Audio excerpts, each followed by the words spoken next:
अच्छा, ऐसा है कि ये जो चार्ट ऑफ अकाउंट के ग्रुप्स तो हमने कल जब बना लिए, तो इसका एक फीचर हमें क्या पता चला जो बाकी सारी चीज़ों से यानी कि अलहदा है, वो क्या है कि इसकी नंबर रेंज क्या होती है, ओवरलैप हो सकती है। एक ही ओवरलैप लाइन की नंबर रेंज दूसरी लाइनों के अंदर जो है ना वो इस्तेमाल हो सकती है। ये कोई ऐसी ज़रूरी बात बात नहीं है, लेकिन बाकी जितनी भी नंबर रेंज है, हाँ वो वेंडर की हो, कस्टमर की हो, कोई भी नंबर रेंज हो, वो आप इस्तेमाल नहीं कर सकते।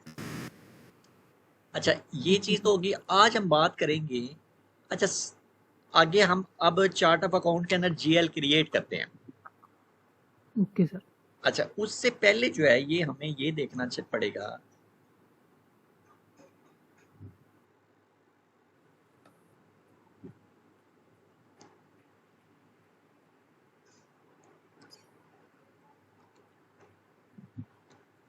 अच्छा, ये तो आपको पता चल गया कि अगर मैं फर्ज कर लें एक मैं बॉक्स बनाता हूँ, ये वाला एक बॉक्स, ठीक है, जी सर। और इस बॉक्स का नाम मैं रख देता हूँ चार्ट ऑफ अकाउंट। और मेरे चार्ट ऑफ इस बॉक्स का नाम जो है वो चार्ट ऑफ अकाउंट है, और इसका कोड नेम है B110। ठीक है। और अगर चार्ट ऑफ अकाउंट को आप एक बॉक्स ले लें, पूरा एक बॉक्स, तो इसके अंदर हम फर्दर जो है ना वो चार जो है ना वो स्टोरेज बना लेते हैं। फर्ज कर लें ये मैंने एक बना ली, और एक मैंने ये बना ली। अब आप देखेंगे, एक मिनट, क्लिक नहीं हुआ शायद, ये बन गई। अब मैं एज्यूम करता हूं कि मैं एक एक डब्बा जो है, एक बड़ा डब्बा, और उस बड़े बॉक्स के अंदर या बड़े डब्बे के अंदर मैंने चार छोटे डब्बे रख दिए, या चार छोटे बॉक्स रख दिए। एक बॉक्स का नाम मैं रख देता हूं एक्सपेंस, एक का नाम मैं रख देता हूं रेवेन्यू, और एक का नाम मैं रख देता हूं लाइबिलिटी, और एक का नाम मैं रख देता हूं एसेट। इसका मतलब ये हुआ कि ये जो हमारे छोटे छोटे हमने अभी ग्रुप्स बनाए हैं, वो सारे किस का हिस्सा है, हमारे चार्ट ऑफ अकाउंट का हिस्सा है। चार्ट ऑफ अकाउंट का। अच्छा, अब ये जो हमारे छोटे छोटे बॉक्स हैं, चार बना लें, पांच बना लें, छह बना लें, 10 बना लें, जितने मर्जी बना लें। आप ये भी कर सकते हैं कि जी एसेट के अंदर आप बना लें जी current asset, fix asset, liquid asset, non movable asset, movable assets. फिर इसी तरह एक्सपेंस के आप फर्दर बना लें जी revenue, employ expense, utility expense, ये सारे आप बॉक्स बना सकते हैं। ठीक है, कोई इसके ऊपर मना नहीं करता कि एसएपी ये नहीं कहता कि जी चार ही बनाएं या दो बनाएं या एक बनाएं या जितने मर्जी बना लें। अच्छा, जब मैं ये बना लेता हूँ तो इस बॉक्स के अंदर मैं इस बॉक्स का नाम मैंने रख दिया एक्सपेंस, और साथ ही मैंने इसके साथ कह दिया कि E1000 से लेकर E9999 तक इसके ये नंबर रेंज होगी। अब मैं एक बॉक्स के अंदर क्या बनाऊंगा, छोटे छोटे उसके पार्ट्स। मसलन मैं एक बनाता हूं, ये सैलरी का एक्सपेंस है। फिर मैं एक और बना लेता हूं इलेक्ट्रिसिटी। एक और मैं बना लेता हूँ, फर्ज कर लें कि ट्रैवलिंग। और एक और मैं बना लेता हूँ इस बॉक्स के अंदर, फर्ज कर लें मेडिकल, मेडिकल एक्सपेंस। और इसी तरह अगर मैं एसेट के अंदर भी कुछ और बनाना चाहूँ, कोई एक मैं बना लेता हूँ, फर्ज कर लें बिल्डिंग, एक मैं एसेट बना लेता हूँ व्हीकल्स, और एंड सो ऑन। रेवेन्यू के अंदर भी। इसका मतलब क्या हुआ कि आपके जितने आपकी कंपनी की जितनी भी एक्टिविटीज हैं, ठीक है, yes sir. Combination of all activities of company is called chart of account. उसने जो भी काम करना है, वो अगर हम सारा कुछ जमा कर लें, तो वो हमारा क्या हो जाएगा, चार्ट ऑफ अकाउंट बन जाएगा। और इन सारी activities and each activity is called general ledger. हर एक्टिविटी क्या कहलाएगी? General ledger. यानी कि ये सैलरी जो है, ये एक उसकी एक्टिविटी है ना कि उसने सैलरी देनी है, या वो क्या करेगी जी सर। कंपनी, या वो बिजली के बिल देगी, या वो क्या करेगी जी अपने एम्प्लॉयज के जो ट्रेवलिंग के एक्सपेंस है वो पूरे करेगी, या उनके जो मेडिकल के हाँ, एक्सपेंस हैं वो पूरे करेगी। इसी तरह वो कोई बिल्डिंग परचेज कर रही है, कोई व्हीकल परचेज कर रही है, रेवेन्यू के अंदर हम आ जाए तो हो सकता है कोई सेल कर रही हो, कोई डिस्काउंट रिसीव कर रही हो, कोई इनकम है वो, कोई कमीशन रिसीव कर रही हो। इसी तरह लाइबिलिटीज के अंदर कुछ हो सकता है कि करंट लाइबिलिटीज, कोई अकाउंट पेबल्स हो सकते हैं। तो ये सारी की सारी चीजों को अगर हम जमा कर लें तो हमारा क्या बन जाता है? Chart of account. और हर चीज अपनी जगह पे वो क्या बनेगी? General ledger head. General ledger. ठीक है, हाँ। तो इससे ओके थोड़ा सा सर। आपको क्लैरिटी होनी चाहिए कि चार्ट ऑफ अकाउंट क्या है और जनरल लेजर हेड क्या है। इसका मतलब हुआ कि हर जनरल लेजर हेड किसी ना किसी चार्ट ऑफ अकाउंट का लाजमी हिस्सा होता है। ठीक हो गया? अब हम थोड़ा सा जी और सर। आगे चलते हैं कि मैं फर्ज कर लें कि मैंने एक सैलरी का हेड बनाया और मैं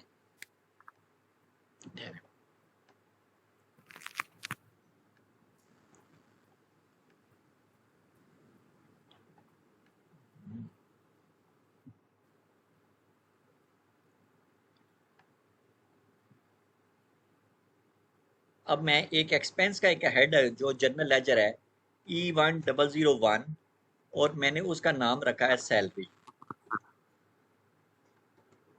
सैलरी ऑफ एम्प्लॉयज का लें, चलें जी, जो भी है। ये क्या है? मेरा जनरल जीएल है, जनरल लेजर हेड है। अब देखें, अगर आपको याद हो तो हमने जो ये असाइनमेंट में जब हम आए थे, अपना चार्ट ऑफ अकाउंट हमने अपने कंपनी कोड को असाइन किया था इस लाइन में। ये मेरी कंपनी है B110 और ये मेरा चार्ट ऑफ अकाउंट है B110। ये जो चार्ट ऑफ अकाउंट है, मैं इस कंपनी कोड को भी तो असाइन कर सकता हूँ ना, B200 को भी। ये बी तीन जी सौ सर। उन्नीस इसको भी असाइन कर सकता हूँ, ये B444 जो है इसको भी असाइन कर सकता हूँ। तो इसका मतलब क्या हुआ कि ऐसी कोई भी चीज, anything anything which is created and have some features or properties and can be assigned to multiple object is called variant। SAP के अंदर एक टर्म आपने सुनी होगी, variant. Variant principle. Variant principle क्या चीज है? ऐसी कोई भी चीज जिसको जब आप क्रिएट करें उसके अंदर आप कुछ फीचर्स डाल दें। आपने देखे ना, ये जो चार्ट ऑफ अकाउंट बनाया था इसके अंदर कुछ फीचर डाले थे ना B110 के अंदर। क्या क्या डाले थे? एक आपने उसका नाम रखा था, एक आपने उसकी एक लैंग्वेज सेलेक्ट की थी EN, एक आपने कहा था कि इसके अंदर जो GL बनेंगे उसकी लेंथ क्या होगी? 10 होगी मैक्सिमम। तो 3 बातें रखी आपने। अब आपने उसको सेव जी कर दिया, उसके अंदर कुछ फीचर सेव हो गया। अब क्या है? वो मल्टीपल कंपनी कोड्स को अब असाइन हो रहा है। तो ऐसी कोई भी चीज जो क्रिएट हो, उसके अंदर कुछ चीजें पॉपुलेट हो और मल्टीपल ऑब्जेक्ट को असाइन हो जाए, वो क्या होता है? चार्ट ऑफ अकाउंट होता है। ओ सॉरी, वो क्या होता है? वेरिएंट। वेरिएंट की डेफिनेशन क्या है? उसके 3 प्रिंसिपल हैं। जो इसकी सर्टिफिकेशन की बुक है उसके अंदर वो क्या क्या कहता है कि इसके 3 प्रिंसिपल्स हैं वेरिएंट के। 1, क्रिएट,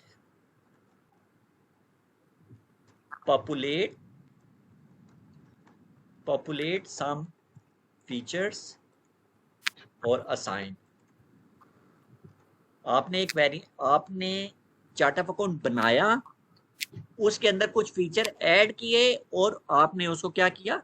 मल्टीपल ऑब्जेक्ट को असाइन कर दिया। तो ऐसी कोई भी चीज, खा वो फिजिकल ईयर वेरिएंट हो, चार्ट ऑफ अकाउंट वेरिएंट हो, और या फील्ड स्टेटस वेरिएंट हो, तो ऐसी कोई भी चीजें जो मल्टीपल ऑब्जेक्ट को असाइन होती हैं, एसएपी कहता है वो वेरिएंट होता है। अब ये सोचें कि जब हम ये वाला एक चार्ट ऑफ अकाउंट जो है B110, हमने कितनी कंपनी कोड को असाइन कर दिया, 2 3 4 कंपनी कोड्स को असाइन कर दिया ना। इसका मतलब है कि जब भी जी ये सर। सारी कंपनियां सैलरी के लिए एक्सपेंस का बुक करेंगी तो कौन सा जीएल हेड यूज करेंगी, E1001। ई ठीक यस हो सर। गया। लेकिन जी अब सर। ऐसा भी तो हो सकता है कि ये वाली मेरी जो शेल हाँ पेट्रोलियम है वो कहे कि भी भाई ने तो सैलरी के ऊपर 5% जो है ना वो टैक्स काटना है। ठीक है। हाँ दूसरी सर। जो कंपनी है ये इक्वल मॉडल प्राइवेट लिमिटेड, ये कह दे कि हो सकता है कि वो कहे कि जी मैंने तो सैलरी के ऊपर 10% टैक्स काटना था। अब ये तीसरी कंपनी कह दे जी मैं तो सैलरी के ऊपर टैक्स काटती नहीं, मैं तो एम्प्लॉय की बहुत वेल विशर हूँ। और इसी तरह जो है आखिरी वाली कंपनी हो, ये जी भी हो सकता है कि वो कह दे कि जी मैंने जो है इसके अंदर आईएनआर के अंदर ट्रांजैक्शन ही नहीं करनी, मैंने तो यूएस डॉलर के अंदर करनी है। तो हालांकि कंपनी के वहां पे तो जो फील्ड है करेंसी की वो तो एक है, इसी तरह कोड टैक्स के कोड की भी एक ही फील्ड है। तो ये सारी चीजें जो है एसएपी कहता है कि इसका मतलब ये हुआ कि जीएल की, हर जीएल की कुछ चीजें ऐसी हैं जो सबके लिए सेम होनी चाहिए और कुछ चीजें ऐसी हैं जो हर कंपनी के लिए मुख्तलिफ होनी चाहिए। इसलिए एसएपी ने हर जीएल को दो हिस्सों में तकसीम कर दिया। हर जीएल के कितने हिस्से हो गए, दो हिस्से। दो। एक हिस्से का नाम एसएपी कहता है, वो मैं रख देता हूँ चार्ट ऑफ अकाउंट सेगमेंट, और दूसरे का नाम उसने रख दिया कंपनी कोड सेगमेंट। मींस के each GL has two parts, one is called chart of account segment और the second one is company code segment. Company code sir अच्छा, सेगमेंट। अब ये सवाल है कि जो भी चीजें चार्ट ऑफ अकाउंट सेगमेंट के अंदर होंगी ना वो सबको मिलेंगी। उसमें क्या चीज हो सकती है, एक तो उसका नाम है, नाम में क्या है, उसका नाम है जी सैलरी ऑफ एम्प्लॉइज। जब भी कोई कंपनी E1001 करेगी ना यूज तो उसका लिखा हुआ नजर आ जाएगा सैलरी ऑफ एम्प्लॉइज। ठीक है, ये सबके लिए कॉमन है। फिर एक उसके अकाउंट ग्रुप, कि जी वो कौन से अकाउंट ग्रुप में बना हुआ है, हमें पता चला जी वो तो एक्सपेंस के अकाउंट ग्रुप में से बना हुआ है, ये सबके लिए कॉमन है। और एक जो है ना वो है जीएल का एक और अकाउंट ग्रुप आता है, उसको हम कहते हैं, अगर आप इस तरह देखें, GL account type, GL account type, कि क्या ये वाला जो जीएल है इसका तल्लक बैलेंस शीट आइटम से है, यानी कि एसेट है या लाइबिलिटी है, या एक्सपेंस और रेवेन्यू है। तो ये सारी चीजें जो होंगी ये सारी किस में आएंगी, chart of account okay sir. Segment के अंदर। तो जो भी चीज chart of account chart account segment की सेगमेंट। दिखती है वो सबको नजर आएगी। हाँ, अब कंपनी कोड सेगमेंट की अगर हम बात करें ओके। तो जैसे करेंसी है, ये हर कंपनी की मुख्तलिफ रिक्वायरमेंट है। एक कंपनी कह सकती है भाई मैंने तो सैलरी जो है वो यूएस डॉलर के अंदर देनी है, एक कह सकती है मैं कैनेडियन डॉलर के अंदर देना चाह रहा हूँ, या एक कंपनी कह सकती है मैं इसको आईएनआर या जीबीपी के अंदर देना चाह रहा हूँ। तो ये वाली जो सेटिंग होगी कंपनी कोड सेगमेंट के अंदर, ये हर कंपनी अपनी मर्जी से करेगी, और जो कंपनी भी करेगी ना वो दूसरे को अफेक्ट नहीं करेगा। ठीक हो गया। इसी तरह टैक्स जो कोड है, जी सर। एक एक कंपनी कहती है 5%, दूसरी कहती है 10%, तीसरी 15%, वो अपनी मर्जी से करेंगे। इसी तरह फर्ज कर लें आप कहते हैं रिकॉन अकाउंट बनाना है, एक कंपनी कह सकती है भाई मेरे लिए ये तो रिकंसलेशन अकाउंट है, दूसरी कह सकती है मैंने रिकंसलेशन अकाउंट नहीं बनाना। इसी तरह कोई कंपनी कह सकती है भाई ये तो मेरे लिए ओपन आइटम मैनेज है, ये हम बाद में डिस्कस करेंगे कि ओपन आइटम मैनेज क्या चीज होती है।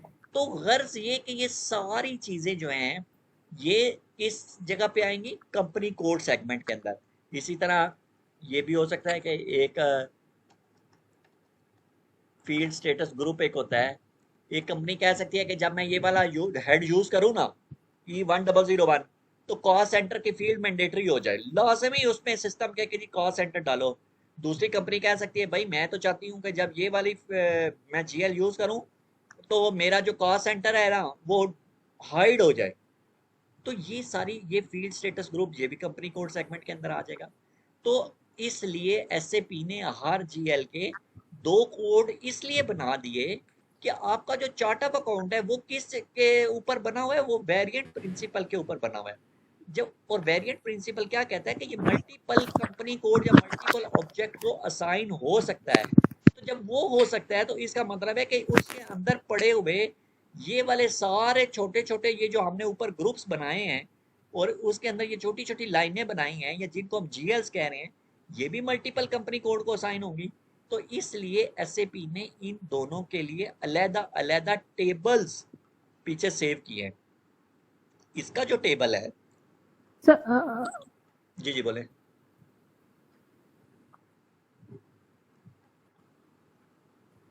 बोले क्या कहना चाह रहे हैं आप? सर ये बोल रहे थे, ये आप बोल रहे हैं कि ये चार्ट ऑफ अकाउंट्स वो वेरिएंट प्रिंसिपल पर बेस है, हाँ जी तो मतलब बिल्कुल। किस तरीके से सर एक बार एक्सप्लेन कर दी। वेरिएंट ऐसी कोई भी चीज जो कई ऑब्जेक्ट को असाइन हो जाए वो वेरिएंट है। अगर आप इस एसएपी की स्क्रीन को देखें ओके सर। तो आपने ये चार्ट ऑफ अकाउंट तो एक ही बनाया हुआ है ना, B110, लेकिन इसकी स्क्रीन का ये फीचर है कि ये इस कंपनी जी कोड को सर। भी असाइन हो गया, इसको भी असाइन हो गया, इसको भी असाइन हो गया, इसको भी असाइन हो गया। इवन कि अगर आप 10-15 हजार आपकी कंपनी है तो सबको असाइन हो सकता है एक चार्ट ऑफ अकाउंट। तो एसएपी कहता है जो भी चीज आप बनाते हैं और वो मल्टीपल ऑब्जेक्ट को असाइन हो सकती हैं, एसएपी कहता है कि उस चीज को हम कहते हैं वेरिएंट। चार्ट ऑफ अकाउंट अगर असाइन हो रहा है मल्टीपल ओके सर। कंपनीज को तो वो वेरिएंट है, इसमें तो कोई वो मतलब है कि नहीं है। तो वेरिएंट जब है। जब वो ये वेरिएंट है मल्टीपल कंपनी को असाइन हो रहा है, तो इसका मतलब ये हुआ कि कुछ चीजें ऐसी होंगी जो सब कंपनीज के लिए सेम होंगी, कुछ ऐसी सेटिंग्स होंगी जो हर कंपनी अपनी मर्जी से अलहदा अलहदा करना चाहेगी।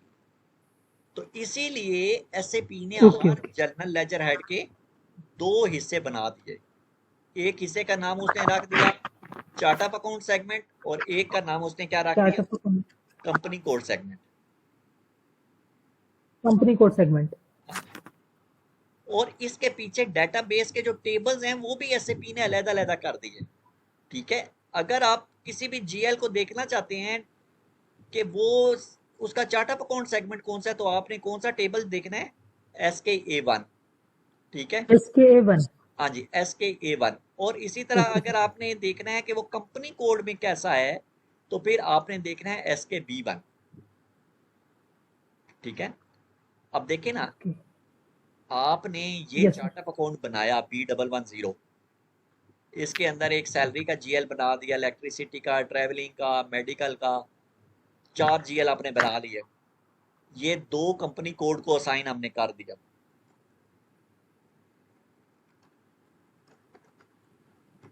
एक हमने दिया जी B110 को असाइन किया और एक हम फर्ज कर लें कि ये B200 जो है ये वाली कंपनी, इसको भी असाइन कर दिया। अब देखें ऐसा हो सकता है कि ये वाली जो कंपनी है B110 वो कहे कि जी मुझे तो ज़रूरत है सिर्फ ये 3 जीएल्स की है, मुझे मेडिकल एक्सपेंस चाहिए ही नहीं।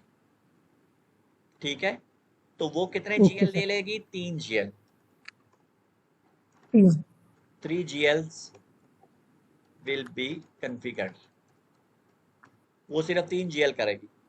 और ये जो है ये दूसरी कंपनी B200 हो सकता है कि वो कह दे भाई मुझे तो सिर्फ ये 2 जीएल ही चाहिए, मुझे तो सारे चाहिए ही नहीं।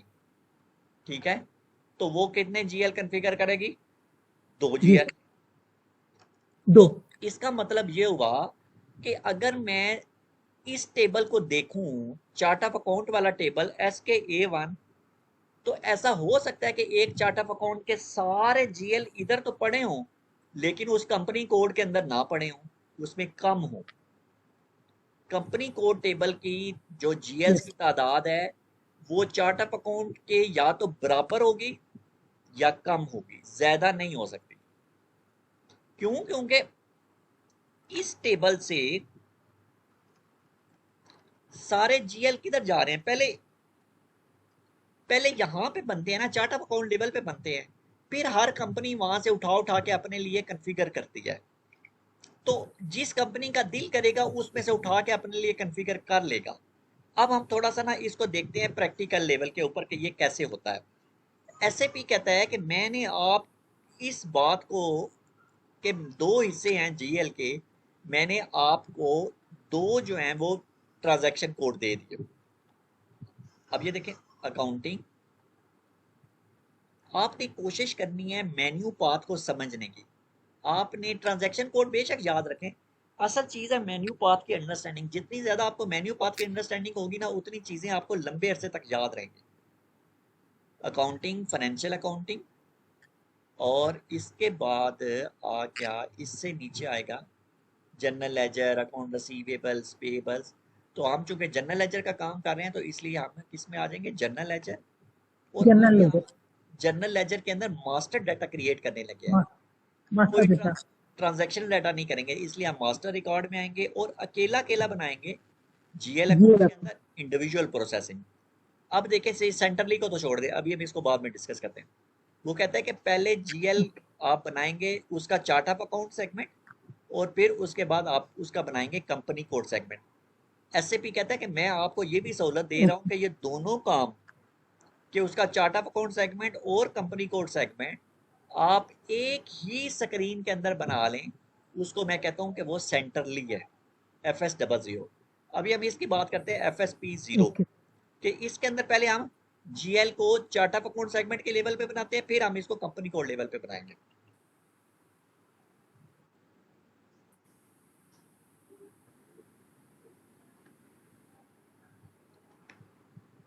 अच्छा, आपने प्रॉफिट एंड लॉस अकाउंट का भी बनाया है? हाँ सर। अच्छा, कहाँ पे बनाया, किसी ऑफिस वगैरह में या अपनी ड्यूरिंग स्टडी के दौरान?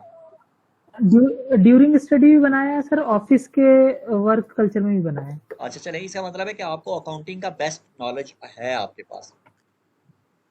हाँ sir, I have a knowledge about accounting. ठीक है, आपने कॉमर्स पढ़ी हुई है, ये बड़ी अच्छी बात है। अब देखेंगे लेफ्ट साइड पे, ये इसको हम कहते हैं हिरार्की डिस्प्ले। ये हिरार्की चार्ट ऑफ अकाउंट की हो रही है।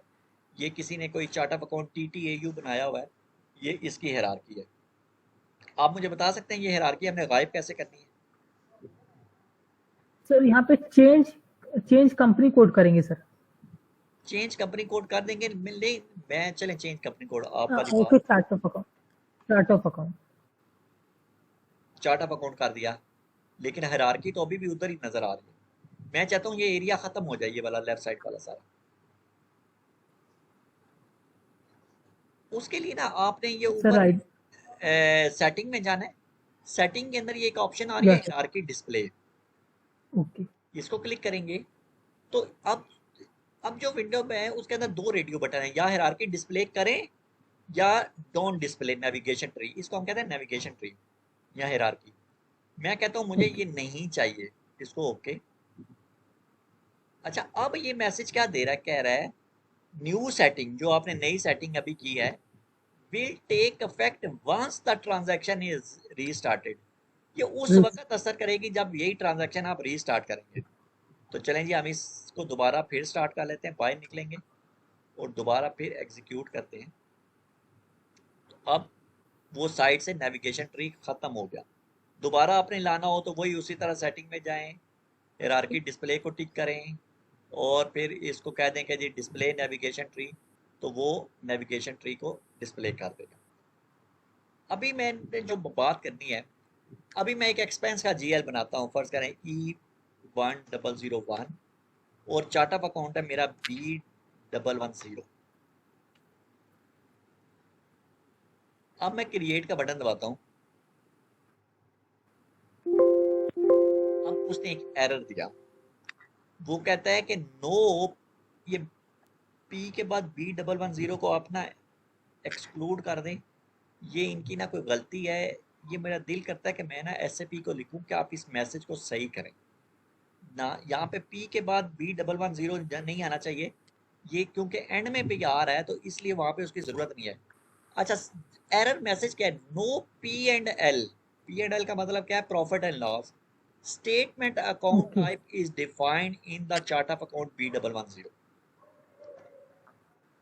बता सकते हैं ये क्या कह रहा है?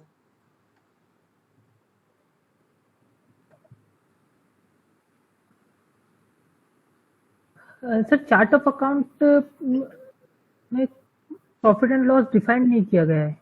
वो तो वो ठीक है, लेकिन इसका सोल्यूशन क्या है? अब देखें, मैं आपको एक आसान सी एक चीज समझाता हूँ। आपने आप कहते हैं कि मैंने इनकम एंड एक्सपेंडिचर अकाउंट जो है ना वो बहुत दफा बनाया है। चलिए हम भी एक जी इनकम सर। एक्सपेंडिचर अकाउंट बनाते हैं। वो कैसा होता है? वो ऐसा ही होता है ना कि उसके दो कॉलम होते हैं। या सर। ठीक है,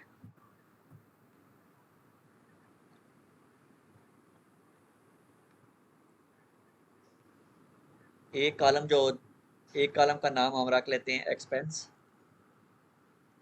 और एक का कॉलम का नाम रख लेते हैं इनकम। अच्छा, ये जो का बनेगा इनकम एंड एक्सपेंडिचर अकाउंट, इसमें आपको भी पता होगा कि यहाँ पे नीचे एक टोटल का कॉलम भी होता है जो हमेशा बराबर ही हो जाता है। अब फर्ज करें मैं अपने एक्सपेंस डालता हूँ, मेरा एक एक्सपेंस आ गया, फर्ज करें सैलरी। मैं कहता हूँ ये 1000 की पूरे साल का मेरा खर्चा हो गया। फिर मैं कहता हूँ इलेक्ट्रिसिटी, इलेक्ट्रिसिटी फर्ज करें जी ये 2000 हो गया। इसी तरह मेरा मेडिकल हो गया, मेडिकल का एक्सपेंस हो गया 1000, एंड सो ऑन। अच्छा, अब मेरी ओके। कुछ इनकम से हैं, जैसे सेल होगी मेरी, फर्ज कर लें कि जी मेरी 6000 सेल होगी। ठीक है, इसी तरह मेरी कोई इनकम कमीशन आ गई, मुझे कहीं से बैंक से मिल गई कमीशन, फर्ज करें कि ये 1000 हो गया। और इसी तरह मुझे कहीं से डिस्काउंट रिसीव होगी, ये भी मेरी 1000 होगी। अब जो बड़ी साइड होती है ना उसका टोटल नीचे दोनों साइडों पे आ जाता है। बड़ा क्या है? ये वाली साइड है, ये 6000, यस 7 सर। और 8000। मैं यहाँ पे लिख देता हूँ टोटल 8000, और इधर भी लिख देता हूँ 8000। और जो मेरा डिफरेंस है वो मैंने यहाँ पे लिखना है ना। 8000 जी 8000 सर। कब हो सकता है? जब ये 2000 3000 4000 4000। 4000 का डिफरेंस आ गया। अगर मैं ये लिख दूं तो ये मेरा क्या है? 4000 प्रॉफिट है या लॉस है? लॉस है सर। हैं? लॉस है। कैसे? हाँ हाँ सर, प्रॉफिट है। प्रॉफिट है, गुड। क्यों? क्योंकि मेरे एक्सपेंस कम है और मेरे कम है रेवेन्यू इनकम इनकम जो है वो मेरी ज्यादा है। ज्यादा है। तो ये क्या हो गया? प्रॉफिट। अब ये देखिए एसएपी कहता है कि एसएपी कैसे प्रॉफिट कैलकुलेट करता है। आपको पता है कि जो इनकम की या जो इनकम की जो होती हैं अमाउंट्स, वो सारी की सारी क्या होती है? हमेशा क्रेडिट्स होती है। क्रेडिट होती है। और जो हाँ एक्सपेंस सर। वगैरह होते हैं वो हमेशा क्या होते हैं? डेबिट, या वो प्लस डेबिट। में होते हैं। जो क्रेडिट्स होते हैं वो माइनस होते हैं, और वो सारे क्या होते हैं? दूसरे प्लस जो है वो क्या हो जाते हैं? प्लस हो जाते हैं। अब अगर मैं इसको ये सादा सादा लिख दूं, यानी कि मैं ये लिखता हूँ माइनस, ये मैं जो इनकम वाली अमाउंट्स है ना इनको मैं एसएपी की तरह लिखूं अगर, -6000, -1000 और -1000, ये हो गया। और फिर अब मैं एक्सपेंस वाली अमाउंट्स को लिख देता हूँ नीचे, 1000, 2000 और फिर 1000, ये हो गया। ठीक है, तो अब मैं अगर इन सब को जमा करूं यहाँ पे समेशन के फार्मूले के तहत, तो मेरा क्या आंसर आएगा? -4000, यही जवाब आएगा 4000 ना। तो अगर माइनस में आ रहा है तो इसका मतलब क्या हुआ कि वो मेरी इनकम हो गई है, प्रॉफिट। प्रॉफिट हो गया। अब ये देखिए एसएपी ने इसको इस शक्ल में कैलकुलेट करना होता है। आपका profit and loss account SAP कैसे बनाता है? इस शक्ल में बनाता है, वो इस शक्ल में नहीं बनाता। ये वाली जो शक्ल हमने बनाई है, ये वाली वो शक्ल है जो हमने पेपर के अंदर पास करके बुक्स में। डिग्री ली है। एसएपी इस शक्ल में नहीं या सर। बनाता। वो कहता है कि मैं तो ऐसे करूंगा कि सारी आपकी जो क्रेडिट की अमाउंट है उनके साथ मैं लगाऊंगा माइनस, और जो आपकी डेबिट की अमाउंट है उनके साथ लगाऊंगा प्लस, और उनको टोटल जमा करके ना तो यहाँ पे लिख लूंगा और आपको बता दूंगा कि प्रॉफिट है या लॉस है। अब ये जो 4000 है, इन सब के पीछे तो जीएल लगे हुए हैं ना। मिसाल के तौर पर ये सैलरी थी जी सर। ये वाली हमारी सैलरी थी, इसके साथ तो हमने एक जीएल लगाया हुआ था E1001। इसी तरह हमने सबके साथ तो जीएल लगाए होंगे, लेकिन इसके साथ तो जीएल नहीं लगाया। आज तक प्रॉफिट। हमने कभी कोई डिफाइन ही नहीं किया। तो हम इसको कहते हैं net profit profit slash loss. Loss. क्योंकि ये जमा भी तो हो सकता है। फर्ज करो मेरा कोई एक्सपेंस, ये वाला एक एक्सपेंस था, ये मेरा अगर 6000 हो जाए तो ये एकदम से प्लस में चली जाएगी ना अमाउंट, ठीक है। तो फिर यस टोटल सर। क्या हो जाएगा, फिर मेरा प्लस 1000 रुपया नुकसान हो गया, ठीक है। तो ये वाला इसका मतलब हुआ कि ये वाला जो जीएल है, इसके अंदर एक ऐसी ताकत होनी चाहिए जो प्रॉफिट भी शो करे और लॉस भी शो करे एक ही वक्त में। अगर वो प्लस के साथ है तो हम कह देंगे कि वो लॉस है, अगर वो माइनस के लॉस। साथ है तो हम कह देंगे कि वो इनकम है, प्रॉफिट। या प्रॉफिट है। अच्छा, अब वो कहता है कि ये इसका हमने अभी क्या नाम रखा, नेट प्रॉफिट और net loss profit. Account. SAP कहता है कि ये तो आपने अपनी किताबों वाली नाम रखा है ना। एसएपी इसके लिए एक नाम देता है, उसको कहते हैं retain retain and earning account. Earning account. तो वो कहता है कि जब तक आप ये पहले नहीं ना बनाएंगे, आप अगर ये बनाते नहीं है तो ये कैसे आप अपने प्रॉफिट एंड लॉस कैलकुलेट करेंगे। क्योंकि देखे ना, ये 6000 भी इसके अंदर जमा हो रहा है ना 2000 के अंदर प्रॉफिट एंड लॉस अकाउंट के अंदर, ये माइनस 1000 जो है ये भी इसके अंदर आ रहा है, ये वाला जो 1000 है ये भी इसके अंदर आ रहा है, ये 3000 जो है ये भी इस रिटेन अर्निंग अकाउंट के अंदर जमा हो रहा है, ये 2000 जो है ये भी इसके अंदर जमा हो रहा है, ये 1000। इसका मतलब है कि आपके एक्सपेंस और रेवेन्यू के जितने भी जीएल्स हैं, अगर मैं यहाँ पे एक बात लिख दूं, all GLs other than balance sheet item. Balance sheet में क्या क्या चीजें आती हैं, एसेट्स लायबिलिटीज। एसेट और लायबिलिटी। इसका मतलब है चार हमारे टोटल हेड है ना, एसेट, लायबिलिटी, इनकम और एक्सपेंस। तो जो भी बैलेंस शीट के अलावा है, all GS other than balance sheet items send their balances into retain earning account.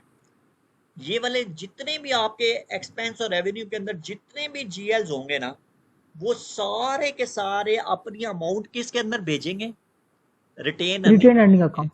तो अगर आपने रिटेन अर्निंग अकाउंट ही नहीं बनाया हुआ तो फिर वो किधर भेजेंगे बैलेंस, वो तो नहीं भेज सकते। इसीलिए एसएपी कहता है कि सबसे पहले आपने क्या बनाना है, retain earning retain account. Earning account.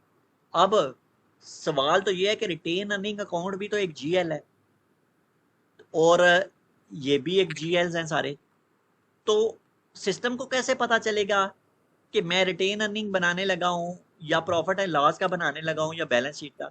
तो एसएपी कहता है कि आप शुरू में बेशक जीएल ना बनाएं, at least create a symbol for retain. Retain earning account. वो कहता है कम से कम आप उसका एक सिंबल तो बना देना, हमें पता चल जाए आपके चार्ट ऑफ अकाउंट में कोई प्रोविजन क्रिएट हो गई है। तो इसीलिए हम इसके अंदर जब जाएंगे कॉन्फ़िगरेशन के अंदर, ये देखिए यहाँ पे आ रहा है डिफाइन रिटेन अर्निंग अकाउंट। इसको अगर आप क्लिक करें तो वो सबसे पहले ये पूछ रहा है कि किस चार्ट ऑफ अकाउंट की बात कर रहे हैं। हमने उसको अपना चार्ट ऑफ अकाउंट दिया B110, और यहाँ पे दो कॉलम है, एक अकाउंट है, अकाउंट का मतलब है कि जीएल, और एक है profit and loss statement account type. तो यहाँ पे हम ना कोई सिंबल लिख देते हैं ABC 1 2 3 1 XYZ, जो भी। फर्ज करें मैं यहाँ पे लिख देता हूँ A, या मैं लिख देता हूँ 2 करैक्टर की इसमें लेंथ होती है मेरे ख्याल से, तो मैं लिख देता हूँ AB। एंटर का बटन दबाऊंगा तो एक वार्निंग देगा। वार्निंग में वो कह रहा है कि भाई इसके सामने यहाँ पे जीएल लिखें, जब भी आपको नीचे येलो कलर में कोई मैसेज आए, आपने परेशान नहीं होना, आपने फिर एंटर का बटन दबा देना। अब मैंने एंटर का बटन दबा दिया तो उसने यहां से जीएल ले लिया। 1 मिनट होल्ड करेंगे जरा। अस्सलाम वालेकुम।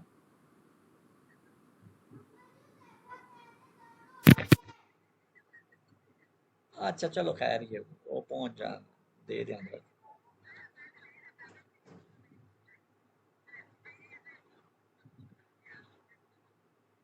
अच्छा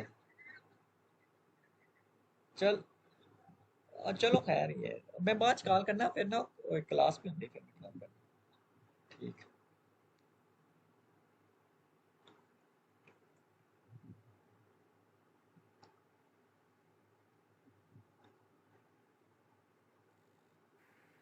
मेरी आवाज आ रही है आपको? हेलो आशु, आपको मेरी आवाज आ रही? जी जी सर। ओके। तो आपने एक profit and loss account statement type बना लिया। अब मैं एक और बना लेता हूँ। ठीक है, अब मैं फर्स्ट करें, मैं बना लेता हूँ। पहले मैंने ए बी के नाम से बनाई ना, मैं एक और बना लेता हूँ एफ जी के नाम से। अब इस चीज के कंसेप्ट को क्लियर कर लें कि ये करता क्या है एसएपी सिस्टम इसके साथ, स्टेटमेंट के साथ। ये बना लिया। अब हमने कोई जीएल तो बनाया नहीं हुआ, इसलिए हम यहाँ पे ये अकाउंट का कॉलम खाली छोड़ देते हैं। अब हम आ जाते हैं इधर जीएल बनाने की तरफ। तो हम पहले अपने जीएल का कौन सा वाला हिस्सा बनाएंगे जो कि चार्ट ऑफ अकाउंट के अंदर बनाते हैं। अच्छा, ऐसा हो नहीं सकता कि आप पहले उसका कंपनी कोड का हिस्सा बनाएं, ऐसा नहीं होगा। क्यों? क्योंकि अगर आप अपने जीएल को देखें तो ये जो मैंने एरो की बनाया है SK A1 से डाटा जाएगा SK B1 में। जी जी। मतलब है कि पहले चार्ट ऑफ अकाउंट का सेगमेंट बनेगा, उसका कोई नाम रखा देन जाएगा, कोई उसकी अकाउंट टाइप चूज होगी, फिर उसके बाद कोई कंपनी उसको अपने लिए इस्तेमाल कर सकती है। ठीक है, तो इसलिए आप yes in chart of account के अंदर पहले आ जाएंगे FSP0 में। अब देखिए, मैं एक जीएल बनाता हूँ, फर्ज करें E1001 और B110 के नाम से मैं क्रिएट करता हूँ। अब मैं क्रिएट का बटन अगर दबाऊं तो अब देखें उसने सारी फील्ड्स को अनेबल कर दिया। अब देखें सबसे पहले वो क्या मांग रहा है, वो कह रहा है जीएल अकाउंट टाइप बताएं। अकाउंट। इसके अंदर खोलें यहाँ पर, तो ये इसके अंदर 1 2 3 4 5 आ रही है। SAP R3 जो था, सबसे पुराना तो नहीं, सेकंड लेवल के ऊपर जो पुराना है, सबसे पुराना तो R2 था। उसके बाद फिर R3 वर्जन आ गया, जो यानी कि सबसे ज्यादा SAP का मकबूल हुआ। जैसे माइक्रोसॉफ्ट के अंदर जब विंडो 98 आई तो उसने इतनी ज्यादा मकबूलियत हासिल की कि उसके बाद जो है ना विंडोज ऑपरेटिंग सिस्टम जो है ना इस दुनिया के अंदर माइक्रोसॉफ्ट का छा गया। इसी तरह SAP का जो R3 वर्जन आया था, ये एक लंबे अरसे के लिए आया और उसने फिर SAP को अपना आप जो है ना दुनिया के अंदर मनवाया। उसके अंदर जो था, जब आप जीएल अकाउंट बनाते थे तो सिर्फ 2 ऑप्शन थी, एक बैलेंस शीट और एक प्रॉफिट एंड लॉस अकाउंट। बस 2 रेडियो बटन होते थे लेफ्ट साइड पे, या तो आप बैलेंस शीट चूज कर सकते थे या फिर P&L टाइप अकाउंट चूज कर सकते थे। इसके अलावा और कोई ऑप्शन नहीं थे। ये ऑप्शन ECC में भी रही, लेकिन S/4HANA के अंदर 2015 से लेकर 2019 तक इसके अंदर 4 ऑप्शन रहे: balance sheet, secondary cost, primary cost और नॉन ऑपरेटिंग एक्सपेंस और इनकम। लेकिन हाना 2020 और उसके बाद इन्होंने कैश अकाउंट को भी इंट्रोड्यूस कर दिया इसके अंदर। ये हम जब बनाएंगे कैश अकाउंट तो फिर हम देखेंगे कि इसके अंदर जो है ना इसके क्या क्या बेनिफिट्स हैं। अभी हम इसको क्या कर लेते हैं, अभी चूंकि हमने CO एरिया नहीं बनाया या कंट्रोलिंग एरिया नहीं बनाया, तो हम प्राइमरी कॉस्ट बना भी सकते हैं, नहीं भी बना सकते, ये हमारी अपनी मर्जी है। तो चलिए हम इसको प्राइमरी कॉस्ट ले लेते हैं कि ये हमारा, जब हम बैलेंस शीट चूज नहीं करते तो इसका मतलब है वो एक्सपेंस और रेवेन्यू में से अदर देन कैश के। तो मैं प्राइमरी कॉस्ट और रेवेन्यू ले लेता हूँ। अब अकाउंट ग्रुप में अगर आ जाएं तो यहाँ पे ये पूछ रहा है कि कौन सा अकाउंट ग्रुप है। हमने 4 अकाउंट ग्रुप बनाए थे, एक एसेट, एक्सपेंस, इनकम और लाइबिलिटी। तो हमने कहा क्या कि वो जो ग्रुप है उसके क्या फ़वायद हैं, उसमें से एक फ़ायदा ये है कि वो नंबर रेंज को कंट्रोल करता है। मुझे पता है कि जो एक्सपेंस ग्रुप है उसकी रेंज E1001 से शुरू होती है, 1000 से शुरू। अब मैं अगर इनकम ले लूँ या लाइबिलिटी, तो आप देखें वो क्या मैसेज दे रहा है। वो कहता है account group LIBL only defined for account from L1000 से लेकर L9999 तक, कि इसकी नंबर रेंज इतनी है। आपने तो जो GL चूज किया हुआ है वो तो चूज कर रहे हैं E1001। तो उसने कहा कि ये इसको रेड कर दे। उसने कहा कि ये अकाउंट ग्रुप सही नहीं है। इसका मतलब हुआ कि नंबर रेंज की वजह से हम गलत ग्रुप के अंदर GL क्रिएट नहीं कर सकते। ये समझ आ गई आपको बात? जी सर। ठीक है। अगर हम एक्सपेंस ले लें तो वो ठीक है। अब देखें, अब वो नीचे कह रहा है कि profit and loss account type, वो जो कल को हम रिटेन अर्निंग अकाउंट को असाइन करेंगे, वो पूछ रहा है कि इसको कौन सी असाइन करनी है। तो हमने कितनी बनाई थी? हमने 2 बनाई थी। 2। एक हमने AB के नाम से बनाई थी और एक हमने FG के नाम से बनाई थी। हम फिलहाल कोई एक ले लेते हैं। यहाँ पे हम सैलरी उसका नाम रख लेते हैं, सैलरी ऑफ एम्प्लॉय।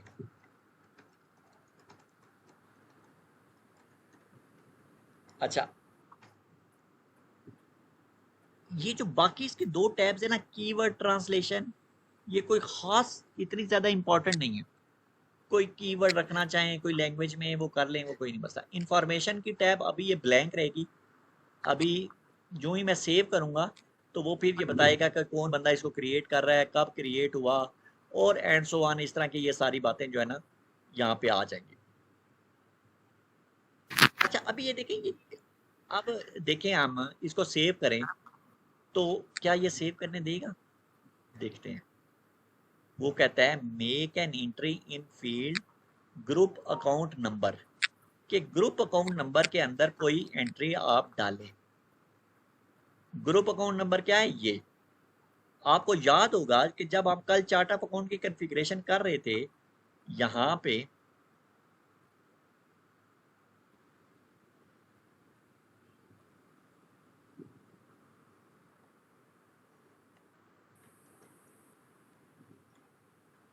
अच्छा जी, इस बंदे ने भी खोला हुआ है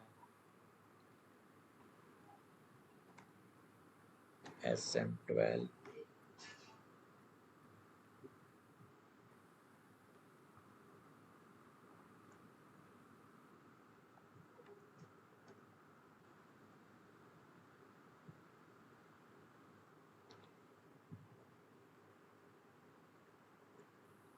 SM12 चला के हम इस बंदे का सेशन जो है ना, सेशन तो नहीं टर्मिनेट करेंगे, लेकिन जो एंट्री लॉक है वो हम उसके टेबल में से हटा देते हैं।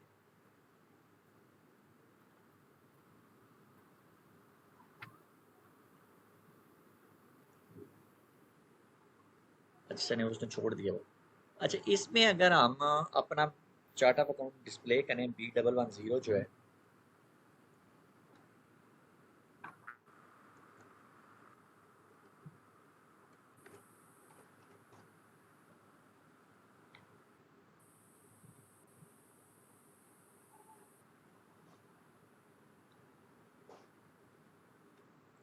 तो आपको याद पता चलेगा कि जो हमारा चार्ट ऑफ अकाउंट था B110,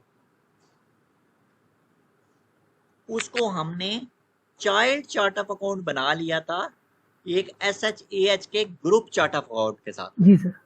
इसका मतलब है कि हमें जब इसका GL बना रहे हैं E110 जो है ये, तो वो क्या कह रहा है? वो कह रहा है कि जो SHAH group chart of account है उसका एक GL जो है ना वो यहाँ पे लिखें, ताकि मैं अपना एक्सपेंडिचर की रिपोर्ट उस GL को असाइन कर दूं, ताकि आप ग्रुप रिपोर्टिंग कर सकें। मैं इसका जो है ना कहीं आपको इन्वायरमेंट में बना के ना, चार्ट वगैरह बना के एक्सेल में, वो आपको बाद में दिखाऊंगा कि ये किस तरह से ना उसके अंदर कोई डाटा फ्लो होता है, या इसका कोई 2 कंपनी में 2 चार्ट ऑफ अकाउंट बना लेंगे या 3 बना लेंगे, फिर 3 कंपनियां बना लेंगे, उनको असाइन करके तो फिर एक GL के थ्रू हम उनकी जो है ना वो रिपोर्टिंग ले लेंगे। तो ओके सर। अभी जो है ना इसको मैं यहाँ से हटा देता हूँ। किधर गया वो, ये वाला, ताकि ये stand alone chart of account बन जाए।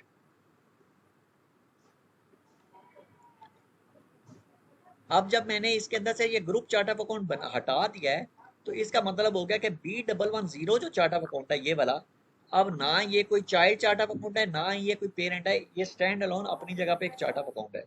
इसलिए मुझे इस स्क्रीन से जो है ना वो दोबारा निकलना पड़ेगा, और फिर जो है ना वो चार्ट ऑफ अकाउंट दोबारा GL में फिर बनाता हूँ, इसका GL का चार्ट ऑफ अकाउंट सेगमेंट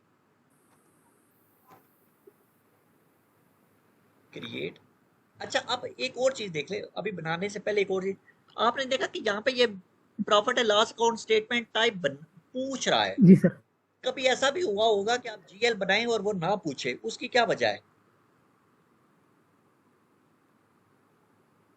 ये तो कंफर्म होता है कि ये profit and loss account statement type जो है, ये सारे GLs को जो कि other than profit and balance sheet है, सबको असाइन होती है। तो अगर आप इसकी कॉन्फ़िगरेशन में आए और मैं ये डिफाइन रिटेन अर्निंग अकाउंट में आता हूं, और मैं कहता हूं कि नहीं मुझे एक ही काफी है, मैं दो नहीं बनाता, मैंने एक डिलीट कर दी। SAP हमसे ये क्यों पूछ रहा है? क्योंकि ये कंफ्यूज हो गया है। यहाँ पे दो हमारी पड़ी हुई थी profit and loss account statement type, ठीक है, इसलिए वो पूछ रहा है। अब मैंने एक डिलीट कर दिया ना, अब बाय डिफॉल्ट एक ही रह गया। अब देखिए, अब मैं ये स्क्रीन खोलता हूँ और मैं क्रिएट का बटन दबाता हूँ, तो अब देखें वो यहाँ पे वो फील्ड खत्म होगी। क्यों? क्योंकि उसको पता कि एक ही है, तो वही असाइन होगी, इसलिए वो आपसे पूछ ही नहीं रहा। जब एक या एक से ज्यादा हो तो वो फिर आपसे पूछता है, अगर एक ही हो फिर वो फील्ड ही डिस्प्ले नहीं करता, बल्कि बाय डिफॉल्ट जो ही आप सेव करते हैं तो वो आपको वो उसमें सेव कर देगा, असाइन कर देगा। इसकी असाइनमेंट जो है आप उस वक्त जस्टिफाई करते हैं जब आप फिजिकल ईयर क्लोजिंग प्रोसीजर चलाते हैं। तो ये सारे के सारे प्रॉफिट एंड लॉस अकाउंट के जो बैलेंसेज हैं, आपका ये जो प्रॉफिट एंड लॉस अकाउंट है, अगर ये देखें कि ये जो नेट रिटेन अर्निंग अकाउंट आ रहा है, ये वाला -2000, इसके अंदर किन की अमाउंटें आ रही हैं? ये सारे GLs की अमाउंट्स इसके अंदर आ रही हैं। इसका मतलब ये होता है कि साल के आखिर में ये सारे के सारे जो GLs होते हैं, salary, electricity, medical, sale, commission, discount, ये सारे के सारे क्या हो जाते हैं? जीरो। जब आप अगला साल चलाएंगे ना, जाएंगे रिपोर्ट चलाएंगे, इन सब के अंदर क्या होगा? Zero zero balance. बैलेंस। ना कोई ओपनिंग बैलेंस, ना ही कोई क्लोजिंग बैलेंस, और ना ही कोई अमाउंट। लेकिन जो बैलेंस शीट होती है जिसके अंदर एसेट्स और लाइबिलिटीज होते हैं, उनके बैलेंसेस कैरी क्या होते फॉरवर्ड। हैं? हर साल के आखिर में अगले साल चले जाते हैं, और वो अगले साल के लिए क्या बन जाते हैं? Opening opening balance. और बैलेंस। पिछले साल के लिए वो क्या हो क्लोजिंग जाते हैं? बैलेंस। क्लोजिंग बैलेंस हो जाते हैं। हाँ, तो ये एक मेन डिफरेंस होता है कि प्रॉफिट एंड लॉस अकाउंट के सारे GLs क्या हो जाते हैं? वो जीरो क्यों होते हैं? क्यों? क्योंकि वो अपना सारा कुछ उठा के किसको दे देते हैं? रिटेन अर्निंग अकाउंट को दे रिटेन देते हैं, अर्निंग अकाउंट। इसलिए वो जीरो हो जाते हैं। लेकिन बैलेंस शीट कभी भी जीरो नहीं होती, वो कैरी फॉरवर्ड अगले सालों में चलती रहती है। इसीलिए जो आपकी वो अकाउंट की एक रिपोर्ट है, शायद आपने देखी होगी, FS10N, उसमें एक opening balance, closing balance, cumulative balance, balance वगैरह जो होते हैं वो कॉलम उसमें बने होते हैं। तो ये GL हम इस तरह इसको क्रिएट करेंगे। तो अब आपने देखा कि ये एक GL बन गया। अब मैं अगर ये वाली इसको मैं जरा देखना चाहता हूँ अपने टेबल के अंदर। मैंने कहा कि जो टेबल SKA1 है, इसके अंदर ये वाला GL जो है ये मुझे मिल जाएगा इस चार्ट ऑफ अकाउंट के अंदर। अच्छा जी, अब मैं टेबल देखूं, अगर टेबल देखने के जहाँ बहुत सारे टी कोड हैं, उनमें से एक आपको पता है वो कौन सा है? SC16N। और कौन कौन से टी कोड हैं टेबल देखने के लिए? सर टेबल्स के बारे में आइडिया नहीं है सर। अच्छा, टेबल देखने के लिए जहाँ बहुत सारे SAP ने ऑप्शंस रखी हुई हैं, T code for table view. एक हो गया SC16N, SE16, SE11 और SE16H। ये तो मुझे याद है, ये तो मुझे पता है, शायद इसके अलावा भी हों, लेकिन बहरहाल SC16 सबसे जो आसान है वो SC16N है। लेकिन ऐसे 16 है, ये सारे कुछ फर्ज करें ये जो है, अगर मैं इसके अंदर देता हूँ SK A1, तो इसमें आसानी ये हो जाती है कि इसके यहाँ पे नीचे सारे कॉलम डिस्प्ले हो जाते हैं। और मज़े की बात यह है कि इसके लेफ्ट साइड पे वो उसके आसान वाले पढ़े जाने वाले नाम है, और राइट साइड वाले वो वाले नाम है जो उसके टेक्निकल नाम है या जो प्रोग्रामर को पता है। Okay sir. अब देखें यहाँ पे मैं अपना चार्ट ऑफ अकाउंट देता हूँ B110। मैं कहता हूँ मुझे B110 के सारे GL दिखाओ। इसको मैं एग्जीक्यूट करता हूँ तो ये मुझे दिखाएगा जितने GL। अभी ये देखें उसने क्या बताया है, नंबर ऑफ हिट्स 1, एक GL क्रिएट हो गया। ठीक है, ये GL अकाउंट है, कब क्रिएट हुआ, किसने क्रिएट किया, उसके अंदर ये अकाउंट टाइप जो है वो क्या लगी हुई है, किस ग्रुप के साथ उसका तल्लक है, और GL अकाउंट टाइप P है, मींस के वो प्रॉफिट एंड लॉस। जिसको कहते हैं ना, नहीं नहीं नहीं नहीं, प्रॉफिट एंड लॉस नहीं है। ओके, P का मतलब होता है primary primary cost. Cost and revenue. और ये ये जो होता है ना, ये टाइम लिखा, डेट और टाइम लिखा हुआ है, ये यहाँ पे लिखा हुआ है, ये रिवर्स ऑर्डर में लिखा हुआ है। 2023 8-10 तारीख है, और टाइम है जनाब 12:32 और 15 सेकंड। ये राइट साइड से हम इसको रीड करना पड़ता है। ये आगे नाम है और उसका। अच्छा, अभी हम इसको यही देखें कि क्या ये दूसरा जो टेबल था SKB1, जो कंपनी कोड सेगमेंट है, उसके अंदर भी ये कोई आया है कि नहीं। SKB1 हम देखना चाहते हैं कंपनी कोड। हमारा कंपनी कोड क्या है, B110। इसके अंदर कोई GL है कि नहीं, तो क्या कहता है, no no value value found. Found. इसका मतलब है अभी तक हमने इस कंपनी कोड को कोई GL नहीं असाइन किया, लेकिन चार्ट ऑफ अकाउंट के अंदर GL बन चुका है एक GL। तो ये वाली बात जो मैं अक्सर आपको मैंने शुरू में बताई कि ऐसा हो सकता है कि आप के जो GLs हैं वो चार्ट ऑफ अकाउंट सेगमेंट में या इस टेबल में तो ज़्यादा हों, लेकिन इस टेबल में कम हों। क्यों? क्योंकि ज़रूरी नहीं है कि हर कंपनी सारे GL ले ले। एक कंपनी हो सकता है, जैसे मैंने यहाँ पे कहा कि ये वाली कंपनी जो है वो कहती है मैंने इन 4 में से सिर्फ 3 GL ही लेने हैं। ये वाली कंपनी कह रही है मैंने इन सारों में से सिर्फ 2 GL लेने हैं।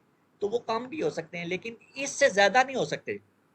ये जो टोटल टेबल है SKA1, इससे बाहर नहीं जाएंगे। इसके अंदर जितने हैं उसी तादाद के बराबर या इससे कम क्रिएट होंगे इस वाले टेबल में।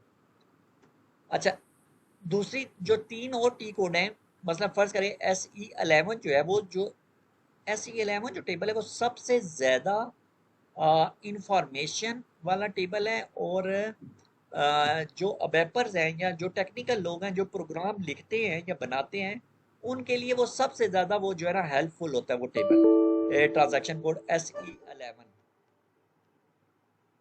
एक मिनट, क्या हो गया,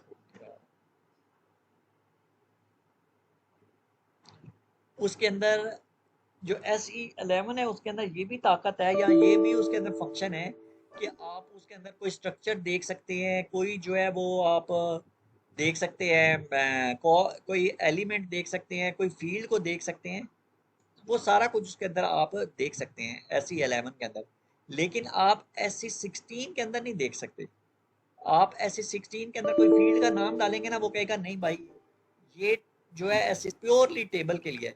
जबकि SE11 जो है वो टेबल, स्ट्रक्चर, फील्ड, कोई डेटाबेस की जो भी चीज़ें हैं उन सब के लिए SAP ने उसको बनाया हुआ है।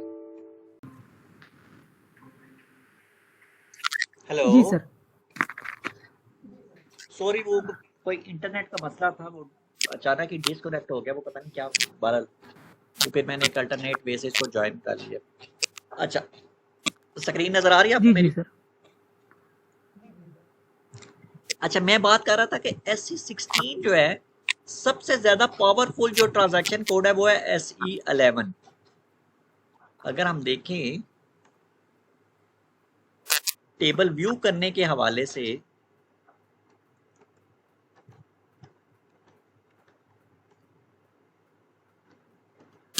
SE11 जो है वो सबसे ज्यादा पावरफुल है। इसमें अगर मैं टेबल का नाम देता हूं, फर्ज करें SKA1, और यहाँ पे डिस्प्ले करता हूं,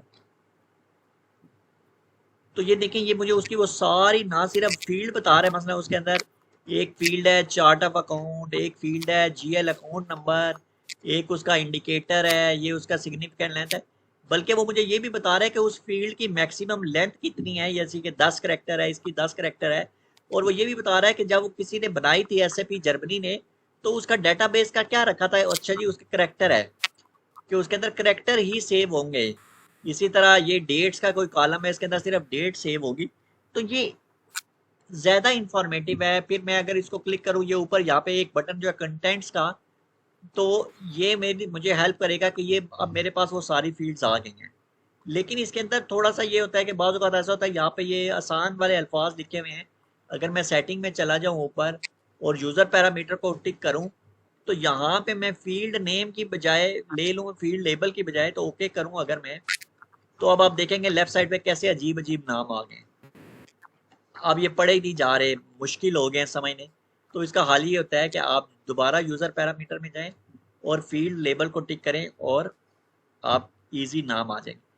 एंड यूज़र के लिए SE16 एंड बेस्ट है, लेकिन प्रोग्रामर के लिए, एडवांस यूज़र्स के लिए वो SE16 या SE11, इसका ये भी फ़ायदा होता है कि आप यहाँ पे डेटाबेस टेबल के अंदर कोई फील्ड का नाम ही लिख दें। जैसे मैं एक नाम लिख देता हूँ बुकरस, जिसको कंपनी कोड कहते हैं, हालांकि ये फील्ड नहीं, टेबल नहीं है, लेकिन फिर भी उसने उसको बता दिया कि ये कंपनी कोड है, ये फील्ड है, इसकी डाटा टाइप करेक्टर है, इसकी लेंथ 4 करेक्टर की है, और इस तरह से सारा कुछ। इसी तरह SE16 भी है एक ट्रांजैक्शन कोड, बस उसके अंदर आपने जस्ट टेबल लिखना होता है, टेबल का नाम जैसे कि LSKA1, और फिर उसी तरह वो आगे फील्ड आ जाएंगी। एक जो एडवांस टेबल देखने की ट्रांजैक्शन कोड है वो है SE16H, जो मैंने आपको बताई। SE16H का ये फायदा है कि आप इसके साथ कोई और टेबल यहाँ पे ज्वाइन भी कर सकते हैं। आप SKA1 एक टेबल यहाँ पे लिखा, ज्वाइनिंग के लिए दूसरा टेबल यहाँ पे लिखें, उसकी ज्वाइनिंग बनाएं और उससे फिर रिपोर्ट निकालें, 2 3 4 टेबल जोड़ के इकट्ठी एक रिपोर्ट बना लें, तो वो ऐसे यहाँ से हो जाएगा। अगर आप एक ही टेबल लिख के यहाँ पे और एग्जीक्यूट करते हैं, तो फिर उस टेबल के अंदर जो भी वैल्यूज़ पड़ी हुई हैं वो सारी की सारी यहाँ पे आपके पास आ जाएंगी। तो ये मुख्तलिफ किस्म के ट्रांजैक्शन कोड, उसके मुख्तलिफ जो है ना वो फ़ायदे हैं। Okay sir. यहाँ तक कोई बात आपने पूछनी हो तो बताएं।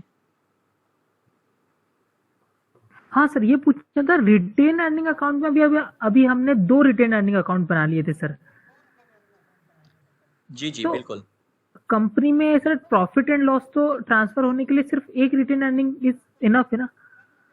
तो सेकंड।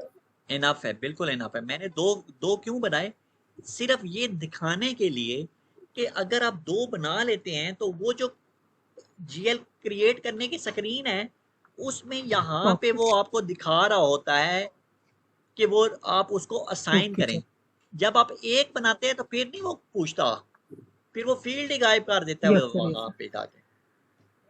ठीक है, जैसे अभी B110 है, तो इसमें मैं अगर ये डिस्प्ले करूंगा, अच्छा वो मैं हमने बनाया नहीं, वो सेव ही नहीं किया था इसलिए।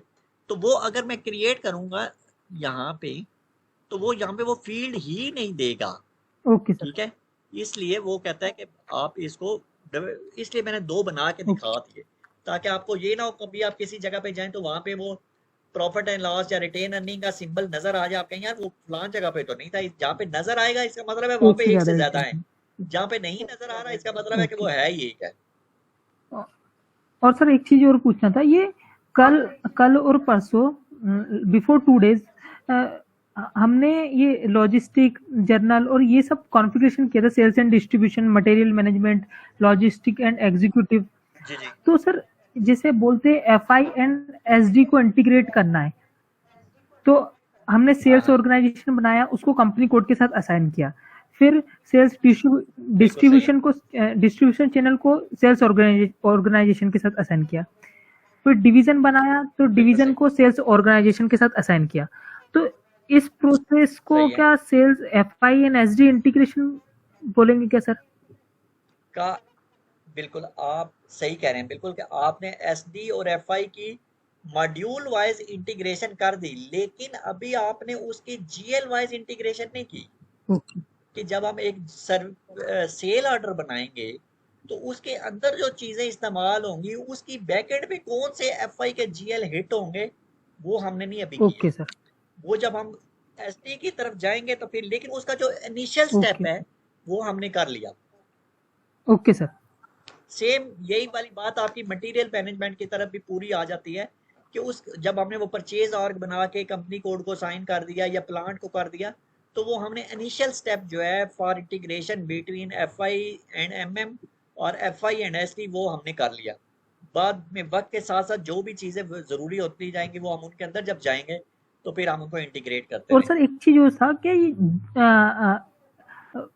कल हमने कैलेंडर के बारे में थोड़ा सा पढ़ा था जिसमें हमने कैलेंडर डिफाइन किया था सर।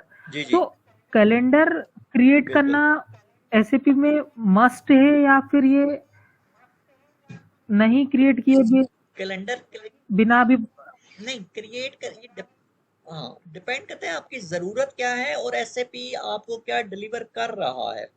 अगर एसएपी आपको, पहली बात तो ये है कि कैलेंडर आम तौर पे जो नॉर्मल एफआई सीओ एमएमएसडी के प्रोसेस है उसके अंदर ये कैलेंडर का यूजेज नहीं ओके है। सर। या ठीक है, असाइनमेंट एक अलग चीज है। जैसे अभी एसडी। वो कल आप हाँ सेल्स सर, ऑर्गेनाइजेशन बना रहे थे तो वो मांग मांग रहा था रहा सर। था लेकिन उसकी यूजेज नहीं है। उसके इन ट्रू स्पिरिट यूजेज पता कहाँ पे है, जब आप HCM इम्प्लीमेंट ह्यूमन करते हैं या या HR इम्प्लीमेंट करते हैं जहाँ पे आपने लोगों को पेरोल चलाने हैं, फिर वो कैलकुलेट करता है अच्छा भाई इतने दिन काम किया, इतने दिन नहीं किया, इतने दिन पैसे देने हैं नहीं देने, वो उधर जरूरत आती ओके। है।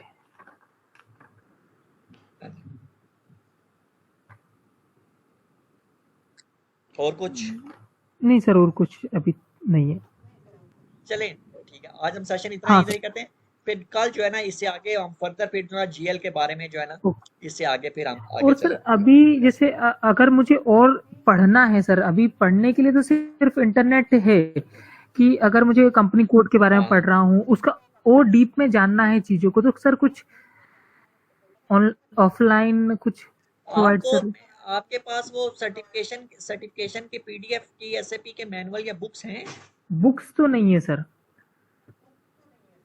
पीडीएफ फॉर्मेट में?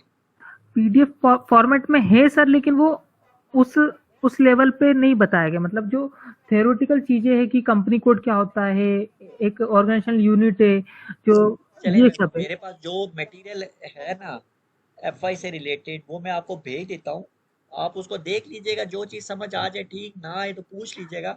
लेकिन कमो बेश जमा तफरीक करके इतनी ही बातें होती हैं जितनी हम कर रहे हैं आजकल ओके तक, ओके इससे इसके करीब करीब भी बातें होती हैं। लेकिन वो मैं आपको ईमेल कर दूंगा ओके आज में ना, वो आप देख लीजिएगा बेशक। वो SAP हाना 2021 से रिलेटेड बुक्स हैं, ओके तो तकरीबन आप कह लें कि वो नई वर्जन की ही हैं। ओके ओके हाँ जी, सही। ठीक है सर, ओके सर। फिर कल इंशाल्लाह इंशाल्लाह। मुलाकात या करते हैं फिर। ऑफ